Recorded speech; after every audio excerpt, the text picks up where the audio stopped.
Salut à tous, on se retrouve dans une vidéo pour vous guider pour installer macOS Monterey, donc c'est la version 12 sur VirtualBox, donc dans une machine virtuelle, ce qui va vous permettre d'exécuter macOS sur Windows 10 ou 11 sur votre PC et donc ensuite pouvoir faire ce que vous voulez dessus. Donc ça va être une vidéo un petit peu longue parce qu'il y a pas mal d'étapes, mais c'est pas hyper compliqué, VirtualBox facilitant les choses puisque à peu près tout est configuré par défaut et il suffit de se laisser guider. Alors, la première étape que je ne vais pas détailler, qui se trouve donc dans le premier paragraphe du tuto que vous avez sur le site, elle consiste à activer la technologie de virtualisation de votre processeur. Si votre PC le permet, en général c'est le cas, cela se fait dans le BIOS. Et vous avez une option de technologie virtualisation quand c'est en français, sinon c'est Intel Virtualisation Technologie en anglais qu'il faut passer sur Enable ou activer, et ensuite on va dans le menu Exit et on fait Save and Exit, donc sauvegarder et enregistrer modifications pour que ce soit pris en compte et que la virtualisation du processeur matériel soit active, ce qui permet d'avoir de meilleures performances. Ensuite, vous téléchargez et vous installez VirtualBox. Bon, ça c'est pas compliqué puisque c'est un setup classique, il suffit de le lancer, de faire suivant, éventuellement changer le chemin de destination, mais vous vous laissez guider. Ensuite, l'étape d'après, il faut télécharger le fichier ISO de macOS Monterey qui est la 12. Je vous ai mis un lien qui est là, il suffit de cliquer dessus, ce qui va vous renvoyer sur une page de téléchargement qui est là, et après vous téléchargez l'ISO et il fait environ 17 Go. Donc il y en a pour pas mal de temps, surtout si vous êtes avec une connexion ADSL. Ensuite, on lance VirtualBox et on va créer la machine virtuelle avec la configuration matérielle, la quantité de mémoire RAM, la taille du disque, etc. Donc vous lancez VirtualBox depuis le menu démarrer et vous allez dans Nouvelle ici. Vous lui mettez un petit nom, par exemple macOS. Vous laissez par défaut, donc type macOS, version macOS 64. Éventuellement ici vous pouvez changer le chemin de destination de la machine virtuelle si vous ne voulez pas qu'elle soit sur le C et le mettre sur un autre disque qui est plus volumineux, puisque il va falloir que le disque fasse 40 Go en taille minimum, donc il faut avoir l'espace libre. Et donc pour ça vous faites le chemin qui est vers le bas, autre, et vous choisissez un nouveau emplacement. Ensuite vous faites suivant. Ici on définit la taille de la mémoire de la VM. Bon, ça c'est en fonction de votre machine haute, hein. Si vous avez 8 Go de RAM, vous allez laisser sur 2048, hein, donc 2 Go. Si vous avez 16 Go et plus, vous pouvez laisser 4096 voire 1192 si vous avez 16 Go de RAM et plus, pour que la machine virtuelle bénéficie de 8 Go de RAM. Ensuite on fait suivant. Là vous laissez sur créer un disque virtuel et on clique sur créer. Comme type vous laissez VDI Virtual Disk Image, on fait suivant et vous laissez sur dynamiquement alloué. Donc ça permet de augmenter ou réduire la taille du disque de la VM. Si vous êtes certain de ne pas toucher à la taille du disque, vous pouvez laisser sur taille fixe, qui permet d'avoir de meilleures performances, mais bon, c'est pas non plus exceptionnel, hein, sinon vous laissez dynamiquement alloué. Ensuite on fait suivant et on définit la taille. Ici il nous propose 20 Go, c'est pas assez. L'installeur macOS ne sera pas content. Vous mettez 40 au minimum, et si vous comptez installer des applications supplémentaires assez volumineuses, vous augmentez la taille selon les besoins. Ensuite on fait créer et la VM. Voilà, donc la machine virtuelle est créée, il y a des commandes à passer en invite de commande. Donc vous ouvrez une invite de commande administrateur. Pour cela, vous faites une recherche dans la barre de recherche Windows invite de commande. Et dessus, vous faites un clic droit exécuter en tant qu'administrateur pour l'ouvrir. Ce qui nous donne ceci. Et je vais copier-coller des commandes qui se trouvent dans le tuto du site. Rapidement, je vous explique. Ici, on change le dossier actif de l'invite pour passer dans le dossier VirtualBox, et on va utiliser VBox Manage qui est un utilitaire inclus dans VirtualBox qui permet de gérer les machines virtuelles en ligne de commande. Et on va modifier la VM qui s'appelle macOS. Donc vous, si vous avez changé, vous n'avez pas pris le nom macOS, il faut changer dans la commande ce qui est entre guillemets pour mettre le nom de votre machine virtuelle. On l'a en faisant un clic droit configuration. Vous l'avez dans général base ici.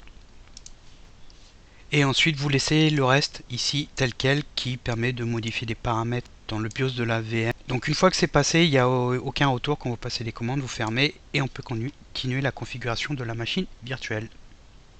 On va aller dans configuration et on va aller dans stockage ici. Et le but c'est de configurer le DVD-ROM pour mettre le fichier ISO d'installation de macOS pour ensuite que la VM démarre dessus et lance le programme d'installation. Pour ça, vous sélectionnez vide dans le contrôleur SATA au niveau de l'icône CD-ROM et vous allez sur l'icône qui est là à droite et vous faites Choose a disk file. Et après, on sélectionne le fichier ISO macOS. Donc moi, il est ici. On fait ouvrir et il se place ici. Vous vérifiez bien que c'est le bon et vous faites OK, c'est terminé. À partir de là, on peut lancer la VM et l'installation. Donc pour ça, on fait démarrer.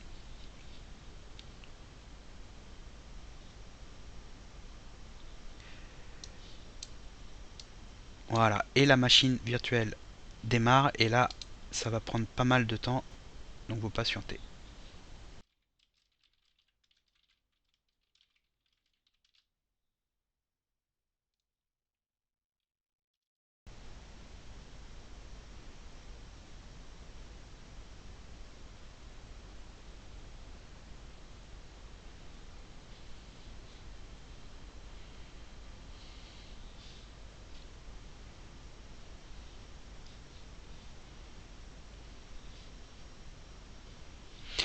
Voilà, donc là il a démarré. Comme souvent on nous demande la langue, donc on va mettre français et on clique sur la petite flèche en bas à droite. Puis on arrive sur le menu d'installation avec différentes options. Tout d'abord on va aller dans utilitaire de disque pour créer la partition de disque. Donc on sélectionne utilitaire de disque, on fait continuer. Et ici vous avez VBox Hard Drive Media. C'est notre disque de 40 Go que l'on a créé, notre disque virtuel. On fait un clic droit dessus et vous allez faire effacer. Et ici vous mettez le nom du volume. Ça n'a pas trop d'importance, c'est le nom du disque si vous voulez qui apparaîtra dans l'explorateur. Et vous faites effacer. Ça va créer la partition et préparer le disque pour pouvoir installer macOS dessus. Voilà. Il suffit juste de faire ça. Et ensuite on va dans le menu fichier fermé. Et on revient sur le programme, sur le menu d'installation et on fait installer macOS Monterey et on fait continuer. Ensuite il faut accepter les conditions d'utilisation, on fait continuer.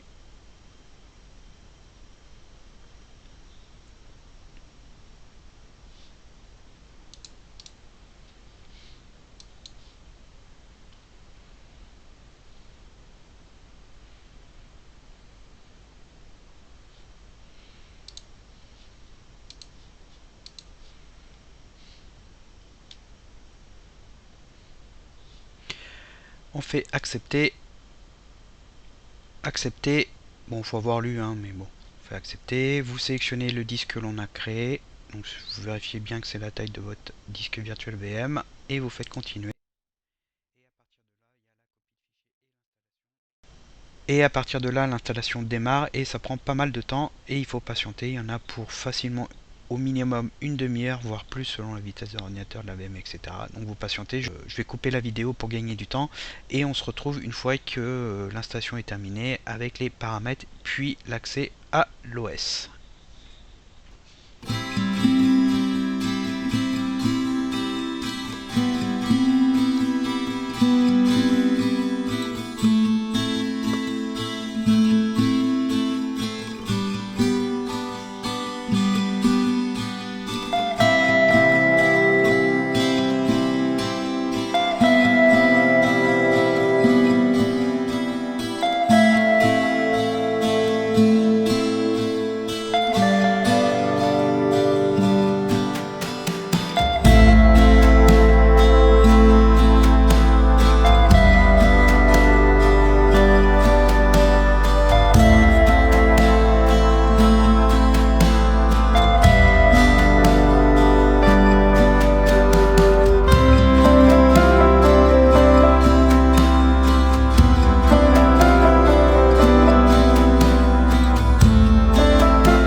Voilà, donc une fois l'installation terminée, on arrive sur les paramètres. Donc là, il faut se laisser guider. Bon, il y a beaucoup de paramètres.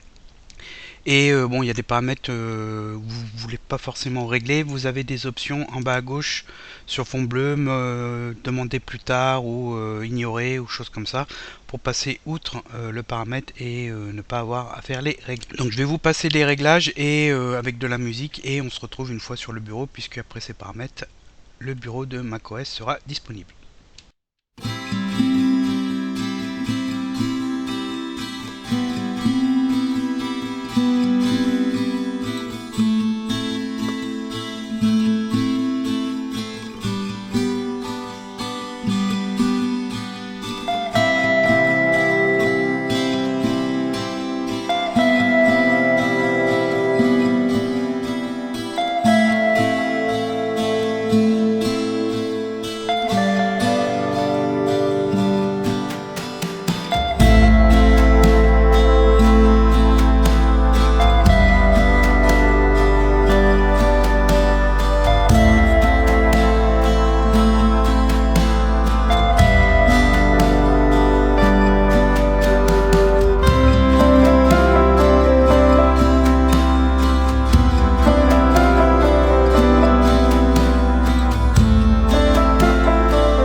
Et voilà, donc on arrive sur le bureau de macOS avec le menu fichier, édition, Finder, etc. et la barre de lancement avec les icônes, il y a Safari, le Finder, etc. etc. Et donc macOS est bien installé sur VirtualBox.